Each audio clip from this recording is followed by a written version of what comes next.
দয়ার নবী মায়ার নবী এতটা ধৈর্য ধারণ করেছেন। একটা কথা শুনি আমরা।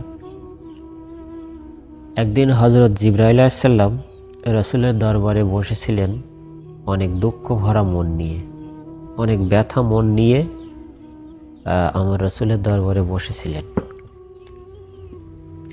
আর রাসূলের সামনে ছিল তিনটা বালক, অর্থাৎ হাসান হুসাইন আর আমাদের রাসূলের পুত্র। তো জিবরাইল আলাইহিস সালাম অনেক দুঃখ ভরা মন নিয়ে আমার নবীজিকে বলে, এই যে তিনটে বালক, এই তিনটে বালকের ভিতর থেকে আল্লাহ তাআলা একজনকে নিয়ে যেতে বলেছে। ইয়া রাসূলুল্লাহ, আপনি কাকে দিবেন? তো আমার দয়ার নবী মায়ার নবী একবার হাসানের দিকে তাকায়, একবার হুসাইনের দিকে তাকায়, একবার নিজের সন্তানের দিকে তাকায় যে আমি এই তিনটে সন্তানের ভিতর থেকে কাকে দিব, কাকে নিয়ে যাবে জিবরাইল? হাসানের দিকে তাকায়ে বলে, ভাবছি হাসানকেই দেব। কিন্তু পরক্ষণও চিন্তা করে যে হাসানকে দিলে আমার ফাতিমা অনেক কান্নাকাটি করবে, অনেক আফসোস করবে, দুঃখ করবে।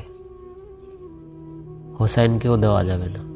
দয়ার নবী মায়ার নবী বললেন যে আমি হাসানকেও দিতে পারবো না, হুসাইনকেও দিতে পারবো না। হাসান হুসাইনকে দিলে তার মা ফাতেমা অনেক ভেঙে পড়বে, অনেক কান্নাকাটি করবে, যেটা আমি রাসূল সহ্য করতে পারবো না। আমার মেয়ের কান্না, আমার মেয়ের কষ্ট, ফাতিমার কষ্ট আমি সহ্য করতে পারবো না। অবশেষে জিবরাইল আলাইহিস সালামকে বললেন যে আমার পুত্রকে নিয়ে যাও। এটাই রাসূল সাল্লাল্লাহু আলাইহি সাল্লাম এত ধৈর্য, এত সবর করেছেন।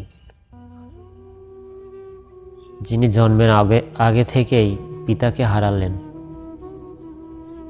জন্মের পরে মাতাকে হারালেন,